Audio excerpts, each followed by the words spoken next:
Музыкальные инструменты – это тот индикатор, по которому можно определить, насколько развито то или иное национальное общество, тот или иной народ. Если у народа есть развитые традиции, тем более они еще сохранились, то, конечно, такой народ вызывает уважение. Сегодня мы собрались вот по поводу презентации книги «Татарские этнические музыкальные инструменты». И надо сказать, что за историю развития татарской культуры хотя бы последних 100 лет, уже в советское время, постсоветское время, такой монографии не было. Это первая монография, которая полностью посвящена традиционным музыкальным инструментам. Были статьи отдельные, очерки, но специальной такой вот работы не было. Наверное, этому есть причины. Дело в том, что в советское время у нас национальными инструментами считались только инструменты рабоче-крестьянские. Мы знаем, что татары – это один из таких народов России, который в прошлом имел свою государственность, имел свои традиции в литературе, в других областях культуры и искусства. Мы знаем, что это все было, но оно ждало своего часа, свое время, так как в советское время невозможно, наверное, было только книгу выпустить про курай, кубыс и гармошку. А вот когда появилась возможность уже более глубже изучить и раскрыть ранее малоизвестные страницы культуры, то оказалось, что, конечно, мы имеем огромное богатство, и это богатство, наверное, я совершенно в этом уверен, что это сокровища, эти ценности являются и принадлежат не только татарскому обществу, а всему нашему отечественному обществу, всей, собственно, нашей стране. И, наверное, не зря сегодня мы слышим часто очень такие приятные слова в адрес нашей республики Татарстана. И, конечно, вот такая республика с такой историей должна и имеет большие вот такие, скажем, возможности реализовать, изучить и довести до сегодняшнего, скажем, молодого поколения наши традиционные музыкальные инструменты.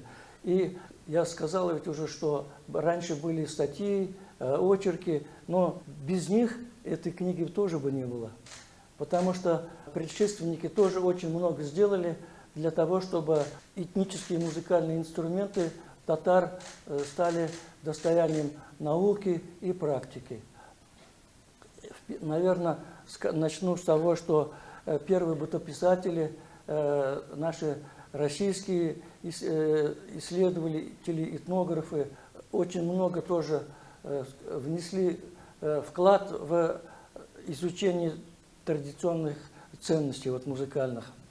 А уже даже, наверное, нужно сказать, что особенно в начале XX века развернулась, так скажем, большая этнографическая работа и, собственно, татарских исследователей современных. А если чуть раньше взять, вот, наверное, что мне вот помогло, то, что я начал раскапывать источники,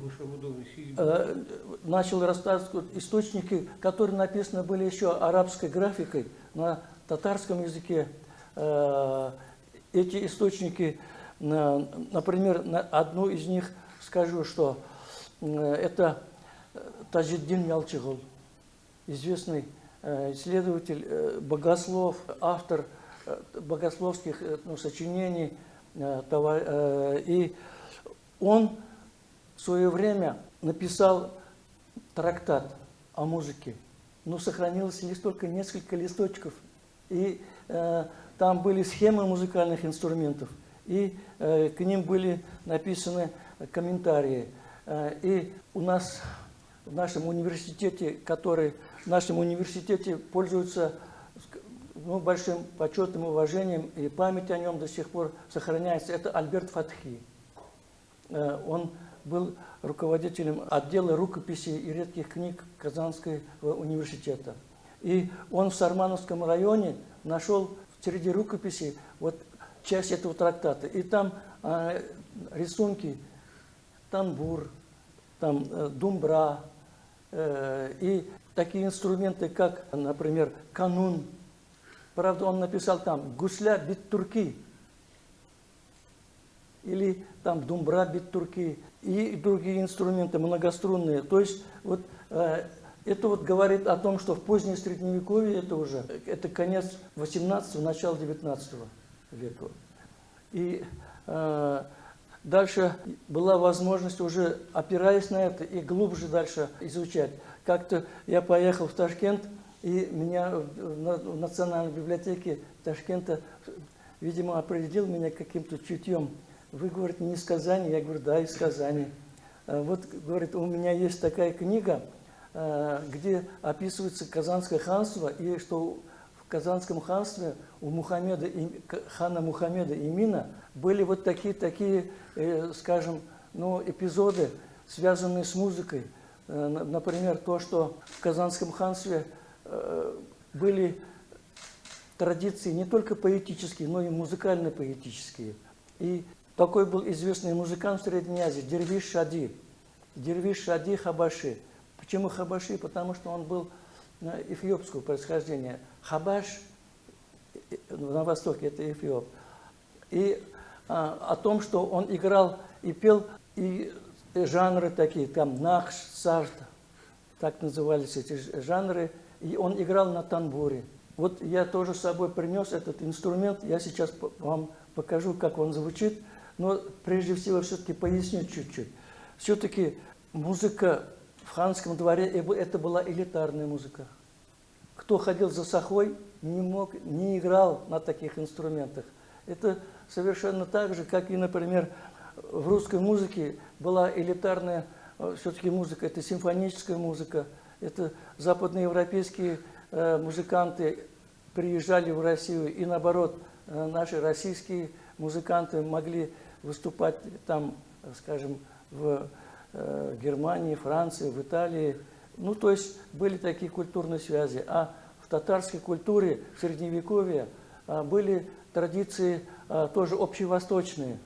И их, конечно, нельзя сказать, что они такие чисто этнические. Это уже традиции, которые распространились, были на территории, которую мы можем назвать культурно-информационным пространством, куда входило и, собственно, Казанское ханство.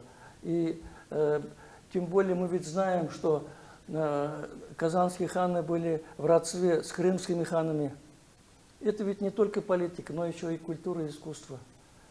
Были в родстве с астраханскими, скажем, ханами, биями. Та же Сюембека была нагайской княжной. Вот. И сейчас я попробую вам чуть-чуть поиграть тогда на танбуре. Танбур – это иногда четырехструнный инструмент. Этот инструмент до сих пор сохраняется в культуре у узбеков, таджиков и уйгуров. Уйгуры – это тоже очень близко родственный народ. По языку, ну, прям почти по-татарски говорят. Мне так хочется много всяких баек вам рассказать, но одну все-таки расскажу, может быть, и не одну. Однажды в Китае снимали фильм, может быть, про Чингисхана, но, во всяком случае, на историческую тему из России. И в съемочной группе оператор татарин был. И вот снимают фильм, и там, конечно же, местные любители зеваки обязательно собираются и смотрят, как это все происходит. Их и отогнать невозможно, они всегда присутствуют. И этот оператор говорит, они разговаривают, но почему-то я их понимаю. И потом, раз понимаю, начал я с ними тоже беседовать. говорить о том, о сём. И тогда главный режиссер подошел и говорит: чего же ты раньше не сказала, что знаешь по-китайски? Он говорит: это я говорю на своем, на татарском, а это уйгуры. То есть насколько это близко было, и что там совершенно спокойно можно было общаться. Вот, а сейчас все-таки обещанный тамбур. Вот, то есть этот тамбур, он по-другому еще называется Хорасанский тамбур. Почему Хорасан? Область Хорасана – это все-таки та область, где контактируют персоязычные и тюркоязычные народы. И иногда его такой вот тип тамбура, он называют еще тюркским тамбуром. И на таком тамбуре играли суфии, входили во время своих зикров и при пении духовных своих стихов.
Вот такая музыка медиативная, и, естественно, она вот при игре и при слушании входишь в особое такое состояние. И вот эта традиция, я вам говорил о том, что этот инструмент был в середине XVI века. То есть в эпоху хана Мухаммеда Имина. А Мухаммед Имин, он сам был очень такой любящий искусство, поэзию. Из истории известно, что он и сам писал стихи, они сохранились, опубликованы. Вот. И далее, после взятия Казани, конечно, эти традиции были на грани исчезновения.